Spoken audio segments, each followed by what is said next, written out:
Pozdravljeni! Moje ime je Lili Sorom in z numerologijo se ukvarjam že nekako od leta 2003. Smo v karmičnem letu, tale končnica 16 nam malo nagaja, zato kljub temu, da je že kar nekaj leta za nami, sem se odločila narediti en krajši posnetek o temu, kaj točno se skriva v tem karmičnem letu za vse nas. Torej, 16-7 kot število simbolizira učenje zaupanja v sebe. Torej, letošnje leto nas bo bolj kot ne testiralo, kako zelo ste pa vi suvereni, ali verjamete v sebe, ali vidite sebe kot nekoga, ki je sposoben poskrbeti za sebe, tako da je za vas dobro in za vse ostale dobro. Torej, skepticizem bo prisoten tekom celotnega leta, najbolj je bil na udaru, da tako rečemo, v mesecu juliju.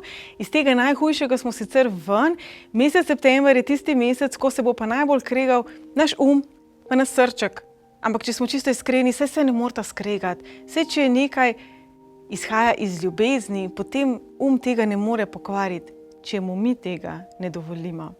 Letošnje leto, tekom celotnega leta, bo marsikaj pritegnilo na plano iz nezavednega, torej iz naše podzavesti. Sem zraven pašejo pretekla življenja, to pa tako zelo ponavljamo, da je karmično leto, sem zraven sodijo tudi tiste stvari, ki smo jih mi potlačili, ali v otroštvu, ali tudi kasneje tekom življenja. Mogoče nismo bili dovolj močni, mogoče smo bili še otrok, mogoče smo bili prešibki, mogoče čas ni bil ta prav.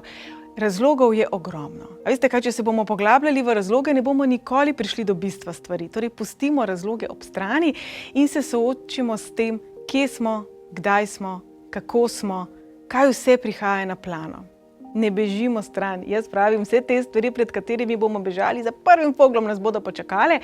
Torej, vztrajati, se pogledati v ogledalo in pogledati v svoje globine. Velika verjetnost je, da marsikaj sega v prejšnje življenje. Torej, vse tiste stvari, ki so zelo izrazito padle na plano letos, pa ne veste, kam bi jih umestili, pašejo v pretekla življenja. Podobno velja za osebe.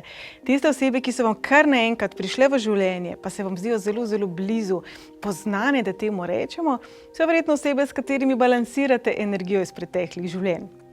Opozorilo velja tudi tiste stvari, tiste osebe, tisti odnosi, tiste navade, ki se iz preteklosti vračajo letos. Ni nujno, da so tukaj zato, da bi se obdržale.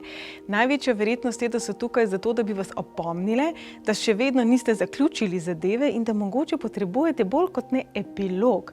Torej, določena vrata bo v tem trenutku lažje zapreti in veliko bolj potrebno zapreti. Ko jih boste zaprli, ne hoditi nazaj gledati. Ko boste zaprli vrata, jih zaklenite in pejte naprej. Ne hoditi gledati, je zaklenjeno, je zaprto, ne kukati čez. Zelo hitro bomo namreč zapadali v pretekle vzorce, strahove, načine delovanja. Mi pa ne bi vendarle šli naprej.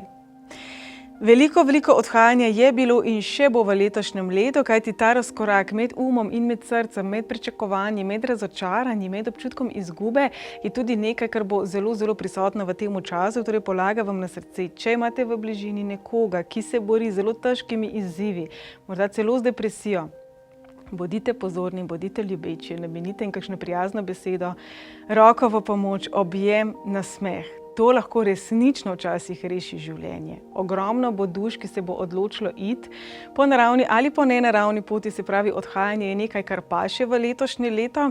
Tukaj bi zdaj poudarila še to, ker je seštevek 9, je to obdobje zaključevanja, kar ne pomeni nujno tudi izgube. To ne pomeni, da bodo stvari stran od vas bežale, to ne pomeni, da se bodo stvari zaključevale. To preprosto pomeni, da določenih stvari je pač dovolj in da je čas, da se naučimo ravnati, delati, čutiti, delovati drugače.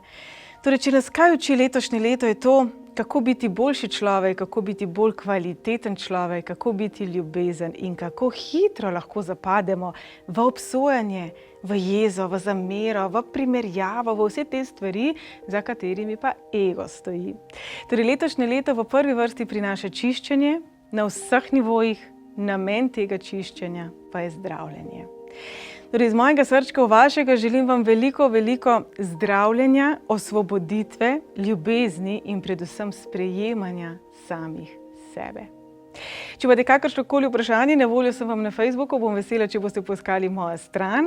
Za vse tiste, ki bi želeli malo bolj delati na sebi, na moji spletni strani lahko najdete brezplačne delavnice, članke, prispevke, s katerimi si lahko pomagate tako s področja numerologije kot osebnostne rasti.